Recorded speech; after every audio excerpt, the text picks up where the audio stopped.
The wrench slipped from Roy Bennett's hand and clattered across the metal floor. He had been underneath a cargo hauler for 3 hours, covered in grease and hydraulic fluid, when the first explosion shook the entire station. Tools rattled in their boxes. The hauler above him groaned on its supports. Roy slid out from under the vehicle and wiped his hands on an already dirty rag. Outside the repair bay, people were running. Not the usual hustle of workers moving between shifts, but actual panicked running. A Valoran merchant knocked over a crate of goods as she sprinted past his door. 2 station security guards rushed by with weapons drawn, but uncertain expressions on their faces. Roy stepped into the corridor. The emergency lights were flashing amber, which meant a serious situation, but not a hull breach. He followed the flow of people moving away from Docking Bay 12. His repair contract could wait. Whatever was happening, it sounded big. When he reached the observation deck overlooking the bay, he found hundreds of beings pressed against the windows. Roy pushed through the crowd until he could see what held their attention. In a massive docking area below, a creature the size of 3 starships coiled around a pile of cargo containers. Her scales shimmered deep purple and black, catching the station lights like oil on water. Wings, each as wide as the bay itself, were folded tight against her body. Smoke drifted from her nostrils with each breath. A star dragon. Roy had seen pictures, but never imagined he would encounter one in person. They were supposed to live in the void between systems, feeding on radiation from dying stars. What was one doing here? She showed up 6 hours ago, someone beside him said. Roy glanced over a young Corthan technician whose antennae were quivering with fear. Just appeared in the bay when the doors were open for a supply ship. Made a nest and won't leave. Below, a line of station security personnel held position behind portable barriers. Their weapons were raised, but no one was firing. Smart, Roy thought. Trying to kill a dragon inside a space station would be suicide for everyone aboard. They tried stunning her. The technician continued. Didn't work. Commander Oren called for military backup from the nearest fleet. They should arrive in 4 hours. Roy studied the dragon more carefully. Her head kept turning toward the cargo containers she had piled up. Protective posture. One wing was held at an odd angle, not quite folded properly against her body. He pulled out his portable scanner and adjusted the settings to read thermal signatures. "What are you doing?" the technician asked. "Looking," Roy said simply. The scanner showed 3 distinct heat signatures in the makeshift nest. 1 large and 2 much smaller. She has young ones with her. A commotion near the command center drew everyone's attention. A group of tall, elegant beings in flowing robes entered the observation deck surrounded by guards. Roy recognized the formal dress of the Talveen Empire. Word spread quickly through the crowd. Queen Ashira herself was on the station for trade negotiations when the dragon arrived. The queen moved to the front of the observation area. Her silver skin gleamed under the lights, and her eyes, all 4 of them, focused intently on the creature below. Her guards positioned themselves around her, while one opened a communication device. "Commander Oren." The Queen's voice was clear and commanding. "What is your current plan for removing this creature?" A crackling response came through speakers. "Your Majesty, we are maintaining a secure perimeter. Military vessels will arrive shortly to either capture or eliminate the threat." "Eliminate," Roy spoke before thinking. Several guards turned to look at him. The Queen's eyes shifted in his direction. "You have an objection, human?" she asked. Roy felt every being in the room staring at him.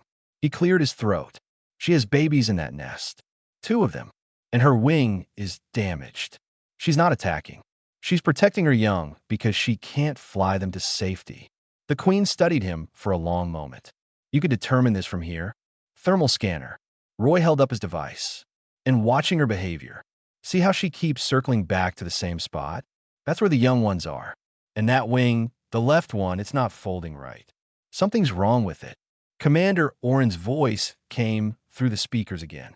"With respect, a damaged dragon is even more dangerous.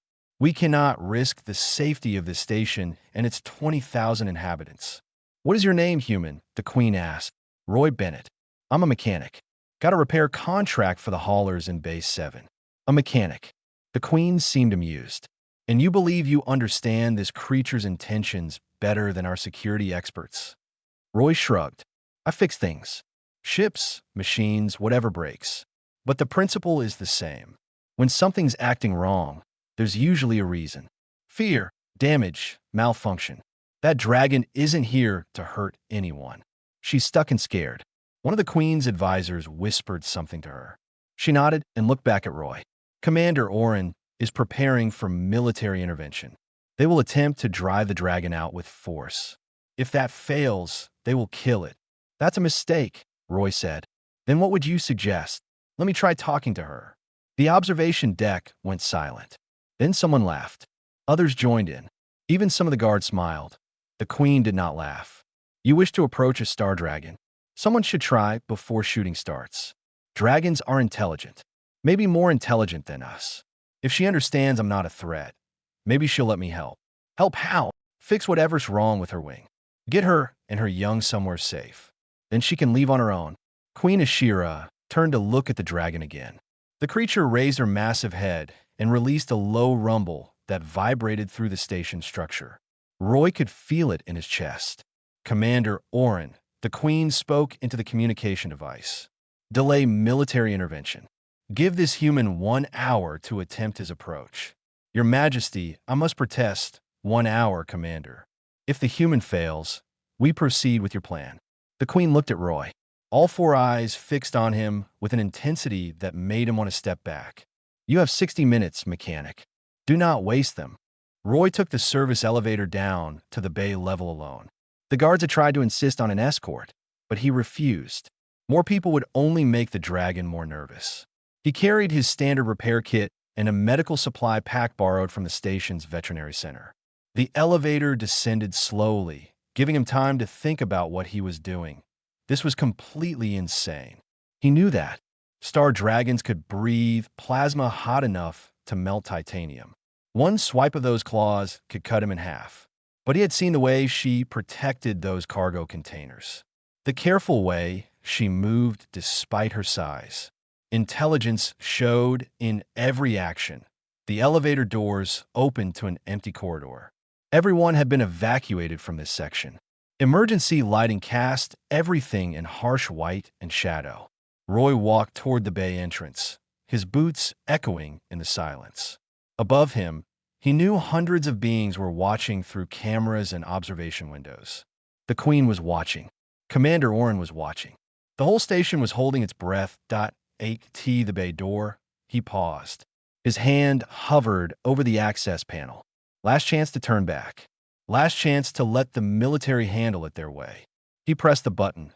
The massive door rolled open with a mechanical groan.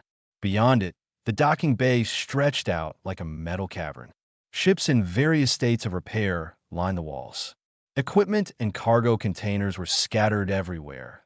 But the far end, the dragon had made her nest. She noticed him immediately. Her head swung around, and those enormous eyes locked onto him. They glowed faintly in the dim light, ancient and knowing. A rumble started deep in her chest. Warning. Threat. Stay back. Roy stopped just inside the entrance. He set his toolkit down carefully and sat on the cold metal floor. Cross-legged, hands visible and empty. He did not look directly at her. Predators took direct eye contact as a challenge. Instead, he looked slightly to the side and began pulling tools from his kit. A plasma torch, calibration scanner, micro welder. He laid each one out in front of him, taking his time, moving slowly. The dragon watched but did not approach. Roy picked up a damaged circuit board he had been meaning to repair and started working on it. Minutes passed. Roy hummed an old song his grandfather used to sing while working on farm equipment back on Earth. Something about fixing what was broken and making do with what you had. His hands moved automatically, soldering connections, testing circuits. He had repaired thousands of these boards. Muscle memory took over while his awareness stayed focused on the dragon. She moved. Just a shift of weight, a slight turn of her head. Curious now, less defensive. Roy kept working and humming. He started talking, keeping his voice low and steady. That's a nasty tear in your wing membrane. Saw it from up top. Must hurt like hell. especially trying to fold it properly. Got some debris stuck in there too, looks like metal shards maybe. Station's been doing construction in this section. Bad luck, running into that while trying to land. The dragon tilted her head. Listening, Roy continued. I fix things for a living. Mostly ships and machinery, but the principle's the same. Find what's broken. Figure out why. Make it work again. Wing membranes, not that different from a ship's solar sail. Flexible material. Needs to maintain integrity under stress. I've patched plenty of those.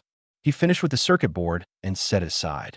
Slowly, he reached into a medical pack and pulled out a container of protein rations. The kind designed for long space voyages. He opened it and took a bite.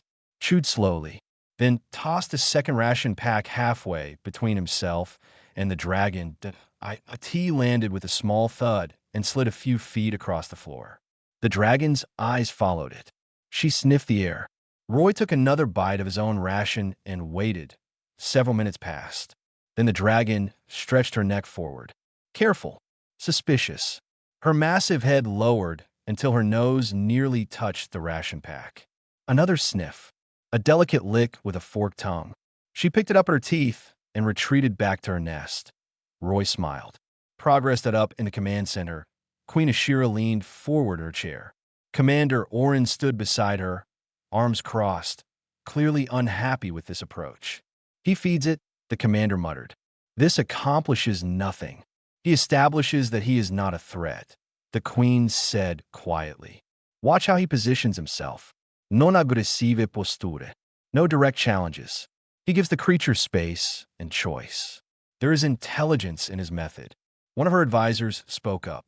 Your Majesty, even if he calms the dragon, how can he possibly treat such a massive creature? He is one small human with basic tools. The queen did not answer. Her eyes remained fixed on the scene below. Roy stood up slowly. The dragon tensed, but did not react aggressively. He picked up his toolkit and walked at an angle, not directly toward her, but toward a position where he could see the nest area better. The dragon tracked his movement. When he sat down again, he was perhaps 30 feet closer than before. From this angle, he could see into the nest. Two small dragons, each about the size of a human, were curled together among the cargo containers. Their scales were lighter than their mother's, still developing the deep purple coloring. One was asleep. The other watched Roy with bright, curious eyes. Beautiful babies you got there, Roy said. Healthy looking. Good job keeping them safe. But this place isn't great for raising young ones, is it? No radiation to feed on. Enclosed space. Must be stressful. The mother dragon made a sound. Not a growl or roar, but something softer, almost like she was responding to his words. Roy reached into his kit and pulled out a portable scanner. He held it up where she could see it. This won't hurt. Just reads biological data. Temperature, tissue density, that kind of thing. I need to get a better look at that wing. See how bad the damage is. Would you let me do that? He activated the scanner and pointed it in her direction. The device hummed quietly.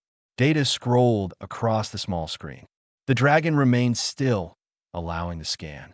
Roy studied the readings carefully. The wing membrane had 3 separate tiers. 2 small ones near the edge and 1 larger tear closer to the main wing structure. Foreign objects were indeed embedded in the tissue. Metal fragments from station construction. The area around the wounds showed signs of infection. Without treatment, the wing would not heal properly. She would lose the ability to fly, a creature that lived among the stars, grounded forever. Unable to hunt, to migrate, to survive. No wonder she was desperate. Okay, Roy said, more to himself than to the dragon. I can work with this. Going to need the biosealant, regeneration gel, and probably some antibiotics. Have to clean the wounds first, get those fragments out. Then seal and support until the tissue regenerates. He looked up at the dragon. She was watching him intently. I can fix you, he said clearly, but you have to let me get close. You have to trust me. I know that's a lot to ask. We just met. I'm a stranger, but I promise you, I'm only here to help. The dragon stared at him for a long moment. Then, slowly, she lowered her damaged wing toward the ground. An invitation, an act of trust. Roy stood and gathered his supplies. Each movement was deliberate and slow. He narrated every action as he approached the dragon. I'm picking up the medical kit now. It has the tools I need to clean your wound. This bottle here is antiseptic. It might sting a bit, but it prevents infection. And this is biosealant. Works on organic tissue the same way hull sealant works on ships. Bonds the edges together so healing can happen properly. The dragon's eye followed him as he walked closer. He could feel the heat radiating from her body. Star dragons absorbed stellar radiation for energy. Being this close was like standing near a furnace. Sweat began to form on Roy's forehead, but he stopped a few feet from the damaged wing. This close, he could see the intricate patterns in her scales. Each one was unique like fingerprints. The wing membrane stretched between long, elegant bones. In healthy sections, it was nearly transparent with veins of darker tissue running through it. In the damaged area, the tears were ragged and angry looking. I'm going to touch the wing now, just examining the damage. Tell me if I hurt you. Roy reached out slowly. His hand made contact with the membrane. The dragon flinched but held still. The tissue was warm and surprisingly soft. He could feel her pulse through it. Gentle pressure around the first hair showed metal fragments still embedded in the tissue. He would need to remove those before sealing. Okay, I see the problem. Metal shards like I thought. 3 of them in this tear alone. Have to get them out or they'll keep causing damage. This part might be uncomfortable. He pulled out a pair of precision forceps from his kit, the kind he used to remove debris from delicate ship components. He positioned himself carefully and began working on the first fragment. The dragon rumbled, but did not pull away. Roy worked as quickly as he dared, talking the entire time to keep her calm. Almost got it. Just a little more. There. The first metal shard came free. He dropped it into a collection container. 1 down, 2 to go in this section. Behind him, he heard a sound. One of the young dragons had left the nest and was approaching. Roy glanced over his shoulder. The smaller dragon stopped a few feet away, watching with intense curiosity. Its mother made a low chirping sound. The young one sat down like an obedient child. Your kid wants to see what I'm doing, Roy said with a small smile. Can't blame them. Probably boring sitting in that nest all day. He returned his attention to the wound and removed the second fragment. The dragon tensed, her claws scraping against the metal floor. Roy paused. I know. I'm sorry. Just 1 more, and then I can start making it better. The third fragment was deeper and larger than the others. Roy had to use more force to extract it. The dragon released a low growl, and smoke puffed from her nostrils. The young dragon made an alarmed sound. Roy froze. Easy. Almost done. Just hold on. He pulled steadily, and the fragment came free with a small spurt of fluid. The dragon's whole body shuddered. Roy immediately grabbed the antiseptic and began cleaning the wound. Worst part's over. I promise. Now we clean it, seal it, and give it time to heal. Up in the observation area, Queen Ashira had moved to the very front of the window. Her guards looked nervous, but she seemed completely absorbed in watching the human work. Commander Oren checked his chronometer. 30 minutes remaining, he said. The military ships are in sensor range. Tell them to maintain position. The Queen ordered without looking away from the scene below. Your Majesty, I said maintain position, Commander. Roy applied antiseptic to all 3 tiers in the membrane. The dragon's breathing had become faster, but she remained still. Her head turned to check on both of her young ones. The curious one had crept closer and was now sitting right beside Roy, watching everything he did. You've got a brave one there, Roy said to the mother. Wants to learn. That's good. He pulled out the biosealant and held it up where the dragon could see. This is going to feel weird. It's cold at first, then it warms up as it bonds to your tissue. The seal will hold for about 2 weeks. By then, your natural healing should take over. He began applying the sealant to the first tear. The dragon shifted uncomfortably, but allowed him to work. The young dragon beside him made small chirping sounds, as if asking questions. Roy found himself responding. This stuff is made from a kind of bacteria that lives in deep space. When it contacts organic tissue, it forms molecular bonds, creates a barrier that's flexible but strong. We use it on everything from hull breaches to injured crew members. The first tear was sealed. Roy moved to the second. His hands were steady despite his awareness that one wrong move could result in the dragon reacting violently. But she seemed to understand he was helping. Trust was building between them. The second seal went on smoothly. The third required more sealant because of the larger tear. Roy used nearly half the container to ensure a proper bond. When he finished, he stepped back to examine his work. That should hold. Now we need to support the wing while it heals. If you try to fold it normally, you'll put stress on the seals. I need to make a temporary brace. He looked around the bay. Cargo straps, support beams, a damaged solar sail from one of the ships. Roy's mind worked through the engineering problem. The dragon watched him gather materials and return. This is going to look strange, but it will work. I'm going to create a support structure that keeps your wing in a neutral position. You won't be able to fly for a couple weeks, but you won't risk tearing the seals either. He began constructing the brace using cargo straps and lightweight support beams. The young dragon seemed fascinated by the process. It touched one of the straps with its nose, and Roy gently pushed it back. Not a toy. This is medical equipment. The mother dragon made a sound that almost seemed like amusement. Roy smiled despite himself. He was having conversation with a star dragon while building a medical brace from spare parts. If his crew back on Earth could see him now, they would think he had lost his mind. The brace took shape. Roy carefully positioned it against the wing and began securing it with the straps. The dragon cooperated, adjusting her position when he needed better access. The young dragon watched every step. When the brace was complete, Roy stood back. Try moving it gently. See if it's comfortable. The dragon flexed her wing carefully. The brace held.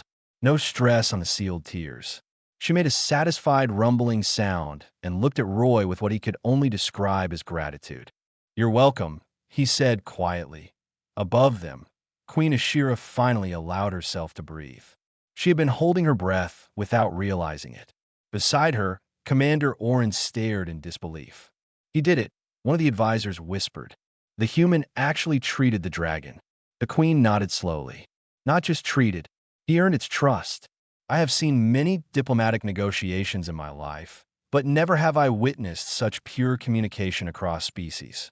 Roy began packing up his tools. The dragon watched him. The young one who had been beside him returned to the nest with its sibling. He looked at the mother dragon. "The wing should heal in about 2 weeks if you're careful. You need to rest it. No flying. No sudden movements. The station has a medical bay for large creatures. It's not ideal, but it's better than staying here in the docking bay." The dragon looked at Roy for a long moment. Then she turned her attention to her young ones and made a series of soft chirping sounds. Both juveniles emerged from a nest and moved to stand beside their mother. She looked back at Roy and nodded her massive head once. "Agreement." "All right then," Roy said. "Let me contact the station and let them know we're moving you. They're going to be surprised." He pulled out his communication device. Before he could activate it, it buzzed in his hand. Commander Oren's voice came through immediately. "Bennett, what is your status?" "Dragon's wing is treated and braced. She's agreed to move to the medical bay with her young. Going to need you to clear a path and prepare the space." Silence on the other end. "Then, you actually did it." "Yeah. Now, can you help me get her somewhere safe?" "Stand by." Roy looked at the dragon. "They're going to need a few minutes to get everything ready. Station bureaucracy. Even in emergencies, there are procedures." The dragon settled into a resting position. One of the young dragons approached Roy again. This one was bolder than its sibling. It sniffed at his toolkit with obvious interest. "Careful with that," Roy said. "Some of those tools get hot." The young dragon made an inquisitive sound and touched the plasma torch with one claw. Roy gently moved it away from the kit. "Definitely takes after you. Curious and fearless. That's going to get it into trouble one day." The mother dragon made a sound that vibrated through the floor. Roy could not be certain, but it felt like laughter. He found himself grinning. Who would have thought dragons had a sense of humor? His communication device buzzed again. This time a different voice. Cultured, authoritative, unmistakably royal. "Mechanic Bennett, this is Queen Ashira. I am watching your remarkable work. I would like to meet you once the dragon is safely relocated. Roy blinked. The Queen wanted to meet him? Yes, Your Majesty. Happy to meet whenever you want. Excellent. Commander Orin is preparing the medical bay now. A security escort will guide you and your patient to the facility. I must say, your methods are unlike anything I have witnessed in diplomatic relations. I'm not a diplomat, Your Majesty. Just a mechanic who likes fixing things. Perhaps that perspective is exactly what the galaxy needs more of. We shall speak soon. The communication ended. Roy looked at the dragon. Well, you just got me a meeting with royalty. Hope you're proud of yourself. 20 minutes later, the bay doors opened and a group of station personnel entered cautiously. They kept their distance, clearly nervous despite Roy standing calmly beside the massive creature. A Valoran medical officer approached with a portable scanner. I need to verify the treatment before we move her, the officer said, her tentacles trembling slightly. Be my guest, but move slowly and explain what you're doing. She understands more than you think. The medical officer nodded and activated her scanner. She narrated her actions just as Roy had done. The dragon allowed the examination without complaint. When the officer finished, she looked at Roy with new respect. Your work is excellent. The seals are holding perfectly and the brace design is ingenious. Where did you study xenobiology? I didn't. I repair ships. Ships? The officer stared at him. You treated a star dragon using ship repair techniques. Tissue is tissue. Metal is metal. The principles are the same. The medical bay had been hastily converted to accommodate a dragon. Several smaller holding areas were combined into one large space. Radiation lamps were installed to provide energy. A feeding system was set up with high-energy supplements. It was not ideal, but it would work for a couple of weeks. Roy walked beside the dragon as she made her way through the station corridors. People pressed themselves against walls, staring in amazement. The young dragons stayed close to their mother, occasionally making small sounds of curiosity at the strange environment. When they reached the medical bay, the dragon examined the space carefully before entering. She tested the strength of the floor with her weight, sniffed the air, checked every corner.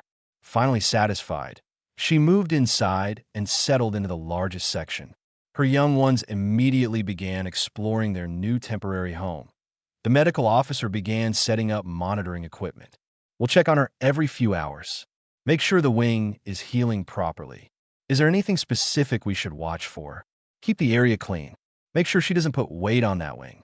If the seals start to separate or if you see any signs of infection, contact me immediately. And talk to her. She's intelligent. Keeping her informed will help reduce stress. Talk to her, the officer repeated, as if this was a strange concept. Yes. Explain what you're doing and why. She'll cooperate better if she understands. Roy spent another hour making sure the dragon and her young were comfortable. He checked the brace 3 times, adjusted the radiation lamps, and showed the medical staff how to prepare the supplements properly. The dragon watched everything he did with those ancient, knowing eyes. When he finally prepared to leave, both young dragons approached him. They rubbed their heads against his legs like oversized cats. Roy laughed and gently patted their scaled heads. You two behave for your mother. Let that wing heal. The mother dragon lowered her head to Roy's level. They looked at each other for a moment. Then she touched her nose to his chest. Just for a second. A gesture of thanks, of recognition, of friendship. Take care of yourself, Roy said quietly. I'll come check on you tomorrow. He left the medical bay and nearly walked into a wall of royal guards. They surrounded him immediately, and one spoke in a formal tone. Mechanic Bennett, Queen Ashira requests your presence. Roy looked down at himself. He was covered in grease, hydraulic fluid, and now dragon saliva. Can I clean up first? The Queen said immediately. Right. Of course she did. They escorted him through the station to a secure diplomatic area. Roy had never been in this section. Everything was polished and elegant. His dirty boots left marks on the pristine floors. The guards brought him to a large meeting room where Queen Ashira sat at a conference table. Her advisors stood nearby, but she dismissed them with a wave of her hand. Leave us. I wish to speak with the mechanic privately. The advisors and guards filed out. Roy stood awkwardly in the center of the room, very aware of how out of place he looked. The queen gestured to a chair. "Please sit." Roy sat. The chair was incredibly comfortable, probably worth more than everything he owned.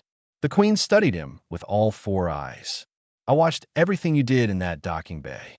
I watched you approach a creature that could have killed you without effort. I watched you earn its trust and provide medical care using nothing but basic tools and intuition. Tell me, Mechanic Bennett, how did you know your approach would work?" Roy thought about the question. "I didn't know for certain, but I've worked with a lot of different species over the years. Learned that most beings, no matter what they look like or where they're from, respond to the same basic things. Respect, patience, honesty. The dragon wasn't attacking because she wanted to cause harm. She was protecting her young because she was injured and scared. Once I understood that, the rest was just problem solving." "Just problem solving," the queen repeated. "You make it sound simple. Most things are simple once you understand them. Complicated and simple aren't the same thing." The queen leaned back in her chair. "I have spent decades in diplomatic service. I have negotiated treaties, prevented wars, forged alliances. I use every tool at my disposal: databases of cultural information, teams of advisors, extensive preparation. Yet you achieved more understanding with that dragon in 1 hour than I have seen in some negotiations that lasted months." "How?" "I don't know, Your Majesty. Maybe because I wasn't trying to negotiate anything. I just wanted to help." Queen Ashira was quiet for a moment.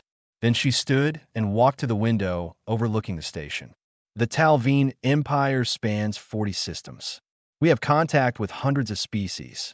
Our diplomatic corps is considered the finest in the galaxy. Yet we approach every interaction as a transaction. What do we gain? What must we give? How do we maintain advantage?" She turned back to Roy. "You approached that dragon with no agenda except to help. You did not calculate risk versus reward. You did not consider political implications. You simply saw a being in distress and acted. This is not how empires function." "Maybe that's the problem," Roy said before he could stop himself. Then he added quickly, "With respect, Your Majesty." The queen's expression did not change, but something flickered in her eyes. "Explain."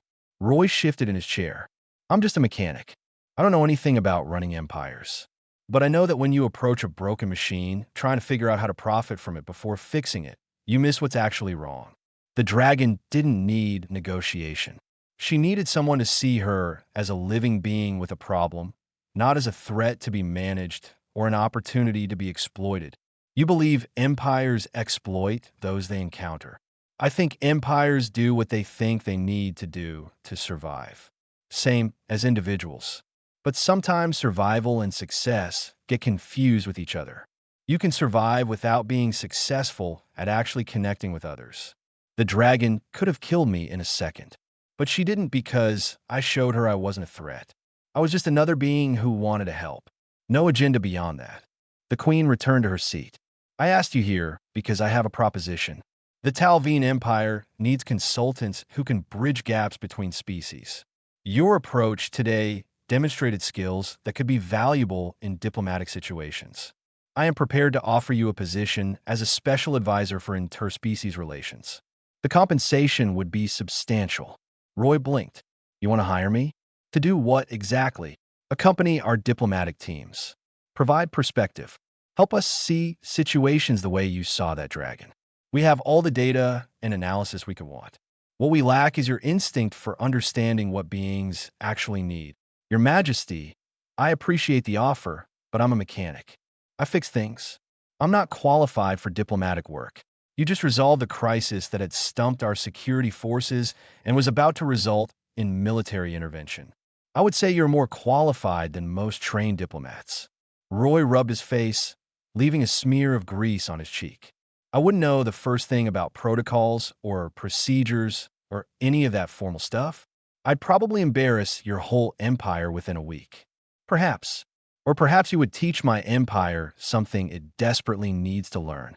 The queen leaned forward. "I'm not asking you to become a diplomat. I am asking you to remain exactly what you are, a person who sees problems and fixes them, and apply that perspective to situations where my trained diplomats are failing." What kind of situations? Border disputes where neither side will communicate. Trade negotiations that have stalled over cultural misunderstandings. First contact scenarios where we need someone who can read intentions without relying on existing frameworks. The galaxy is vast and complex. We encounter new challenges constantly. Your skills could prevent conflicts before they begin. Roy thought about it. The offer was tempting. More money than he had ever made. Traveling to new places. Meeting different species. But something felt wrong about it. I can't take the job, Your Majesty. May I ask why? Because if I work for you, I stop being neutral. The dragon trusted me because I had nothing to gain from helping her. If I'm part of an empire's diplomatic corps, that changes. Other beings will see me as an extension of your power. They'll wonder what I'm really after. The thing that made me effective today was that I genuinely had no agenda except fixing a problem. Take that away, and I'm just another diplomat with better instincts. The queen sat back. Roy worried he had offended her. You probably should not turn down queens. But she did not look angry. If anything, she looked thoughtful. You are wiser than you claim to be, Mechanic Bennett. Very well. I will not press you to join the diplomatic service. But I would ask something else. Would you be willing to share your insights? Teach my diplomats what you know about reading situations and beings? Not as an employee, but as an independent consultant. You could maintain your work as a mechanic. We would call on you only when needed. That seemed more reasonable. What would that involve? Periodic meetings with my diplomatic teams. Reviewing situations where we are struggling to find solutions. Providing your perspective on how to approach problems differently. Perhaps occasionally accompanying missions where your skills might prove valuable, though only if you agree to each individual assignment. And I could refuse if I thought a situation wasn't right. Absolutely. I want your honest perspective, not your compliance. If you believe we are approaching something incorrectly, I need you to tell us. Even if it contradicts our established methods. Especially if it contradicts our established methods. Roy considered this. It would not interfere with his regular work. He could help people, well, beings without being tied to any political agenda. And maybe he could make a difference in how species interacted with each other. Okay, I'll do it. But on one condition. Name it. If I tell you something you don't want to hear, you actually listen. No point in asking my opinion if you're just going to ignore it when it's inconvenient. The queen smiled. It was the first time Roy had seen her smile. Agreed. In fact, I will make it part of our arrangement. You are authorized to speak freely in any consultation, regardless of how uncomfortable your observations might be. Consider it diplomatic immunity for honesty. They worked out the details over the next hour. Roy would be paid a consulting fee for his time. He would receive clearance to access diplomatic information on situations where his input was needed. He could refuse any assignment without penalty. The arrangement would be reviewed annually to ensure it was working for both parties. When they finished, the queen stood and offered her hand. Roy shook it, very aware that he was leaving grease marks on her royal palm. She did not seem to mind. I believe this is the beginning of a valuable partnership, Mechanic Bennett. The galaxy may be better for it. I hope so, Your Majesty. I'll do my best. As he left the diplomatic area, Roy felt strange. He had come to this station for a simple repair contract. Fix some haulers, collect his pay, move on to the next job. Instead, he had treated a star dragon and made a deal with the queen. Life had a way of surprising you. His communication device buzzed. The medical officer from the Dragon Bay. Bennett, you need to see this. Problem with the wing? No, the wing is fine. Just come see. Roy made his way back to the medical bay. When he entered, he found the medical officer and several other staff members standing around the dragon enclosure. The mother dragon was resting comfortably, but the two young dragons were doing something unusual. They had found pieces of scrap metal and were arranging them into patterns on the floor. Not random patterns, deliberate designs. One of them picked up a small tool that had been left behind and was examining it with obvious intelligence. They've been doing this for the past half hour, the medical officer said. Building things, studying our equipment. I have never seen juvenile star dragons display this kind of behavior. Roy watched the young dragons work. Maybe they just never had the chance before. Star dragons live in the void, right? Not a lot of tools or complex objects out there. These two are growing up around technology and beings who build things. They're learning from their environment. Learning, the officer repeated. You think they're that intelligent? Their mother understood everything I said to her. Why wouldn't her children be just as smart? Roy walked closer to the enclosure. The curious young dragon saw him and made an excited chirping sound. It picked up the pattern it had been building and brought it over to show our OY.IT was a crude representation of the brace on the mother's wing. The young dragon had been trying to copy it. Roy stared at the metal construction the young dragon had made. It was rough and imperfect, but the basic structure was there. The support beams in the right positions. The straps represented by twisted wire. This juvenile was not just playing. It was studying, learning, trying to understand how things worked. That's incredible, the medical officer whispered. I need to document this. The xenobiology community will want to know about this behavior. Over the next 2 weeks, Roy visited the Dragon Bay every day. He checked the mother's wing, monitored the healing process, and spent time with the young dragons. They followed him everywhere, watching everything he did with intense curiosity. When he worked on repairs in the bay, they observed. When he explained his work to the medical staff, they listened. The bolder of the two juveniles, the one who had first approached Roy, seemed especially interested in learning. Roy started calling it Scout. The other, quieter one became Keeper. The names felt right. Scout for the adventurous explorer. Keeper for the thoughtful observer who remembered everything.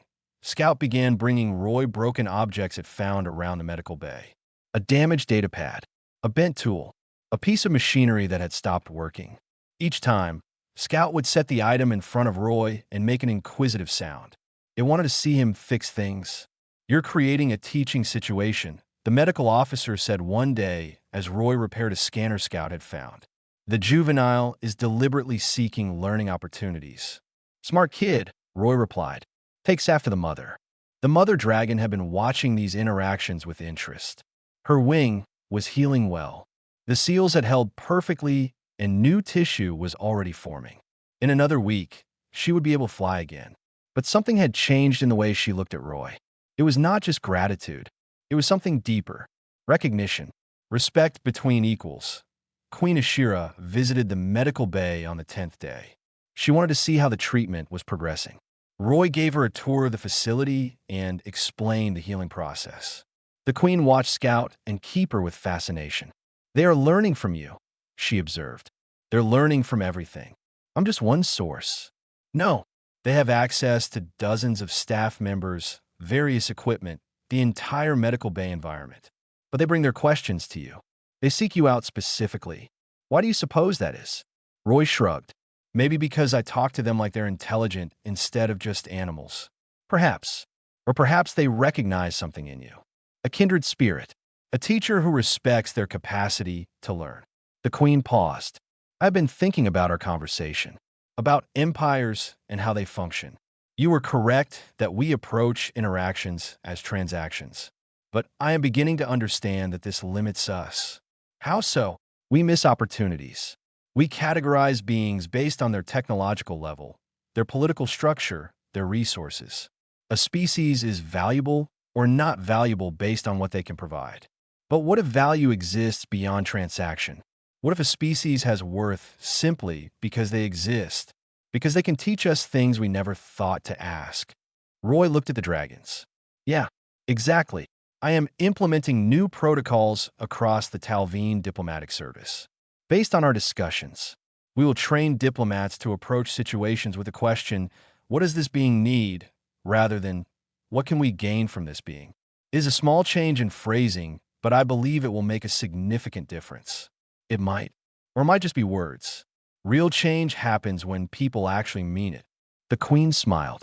Another honest observation. You're quite valuable, Mechanic Bennett, though not in the way empires usually measure value. You remind me that beings matter more than systems. On the 14th day, the medical officer removed the brace from the mother dragon's wing. The seals had dissolved as the tissue healed. The wing membrane had regenerated completely. No scarring, no weakness. Perfect healing. The dragon stretched her wing experimentally. Then with more confidence. Full extension. No pain. She could fly again. Roy watched from a safe distance as she tested her mobility. She moved through the bay in graceful arcs, her wings creating wind that rattled equipment. The young dragons chirped excitedly, chasing after their mother. For the first time since arriving at the station, the dragon family seemed truly joyful. When she landed, the mother dragon approached Roy. She lowered her massive head until her eyes were level with his. For a long moment, they simply looked at each other. Then she made a sound, deep and resonant. It vibrated through Roy's entire body. Not threatening. Something else. A sound that felt like language even though he could not translate the words. Scout and Keeper moved to stand beside Roy. They pressed against his legs affectionately. The mother dragon watched this and made another sound. Softer this time, almost like approval. "You're welcome," Roy said quietly. "Take care of your family out there." The dragon reached out with one claw. Carefully, incredibly gently for such a massive creature, she touched Roy's shoulder. Then she turned to her young ones and made a commanding sound. "Time to go." Scout and Keeper reluctantly moved away from Roy. They kept looking back at him as they walked toward their mother. Scout chirped one last time. Roy raised his hand in farewell. The medical bay doors opened to the docking area. The bay had been cleared and the outer doors stood ready to open to space. The dragon family moved into position. The mother looked back one final time. Roy thought he saw something in her eyes. A promise. A connection that would not end here. Then the outer doors opened and the dragons were gone. Into the void where they belonged. Into the space between stars where they could hunt radiation and fly free. The doors closed. The bay was empty again except for Roy and the medical staff. "Well," the medical officer said. "That was extraordinary." Roy nodded. He felt a strange emptiness. He had known the dragons for only 2 weeks, but saying goodbye was harder than he expected. His communication device buzzed. "Queen Ashira. Mechanic Bennett, I have your first official consultation request. There is a situation developing near the border. 2 species who cannot seem to communicate despite speaking compatible languages. They are on the verge of conflict. Would you be willing to take a look?" Roy took a deep breath. "Back to work. Send me the details. I'll review them." "Excellent." "And Bennett, thank you for everything. You have changed how I see the galaxy." "That is no small thing." The next 6 months were busy. Roy took 3 consultation assignments for the Talveen Diplomatic Service. Each one involved species or situations where traditional diplomacy was failing. In each case, Roy's approach was the same. Listen, observe, find the actual problem beneath the surface conflict. Treat beings with respect. Simple principles, but effective. Word spread. Other governments began requesting his services. Roy found himself traveling more than he ever had as just a mechanic. But he kept his repair work too. Stayed grounded in the practical reality of fixing things. It kept him honest. He was working on a transport engine in a station near Rigel when his scanner picked up an unusual energy signature. Familiar. He looked up and saw 3 shapes approaching through space. Star dragons. 1 large and 2 smaller ones that were growing rapidly. They circled the station once. Then the smallest one, Scout, broke away and flew close to the window where Roy stood. The young dragon had grown. Bigger. Stronger. But those eyes were unmistakable. Scout pressed against the window. Roy put his hand up to match the position. Through meters of reinforced glass and the void of space, they connected. The dragon made a sound Roy could not hear, but felt in his chest. Then Scout rejoined the family, and they flew away together. Into the endless dark. Into the freedom Roy had helped return to them. Roy smiled. Some problems stayed fixed. Some beings remembered kindness. And sometimes, just sometimes, doing the right thing made a difference that lasted. He returned to the engine he was repairing. Work never ended. But that was okay. Work was honest. Work was real. And if he could help beings along the way, whether they had 2 legs or wings that spanned solar systems, that made the work meaningful. Queen Ashira contacted him that evening. "Another situation. Interested?" "Always," Roy replied. "What needs fixing?"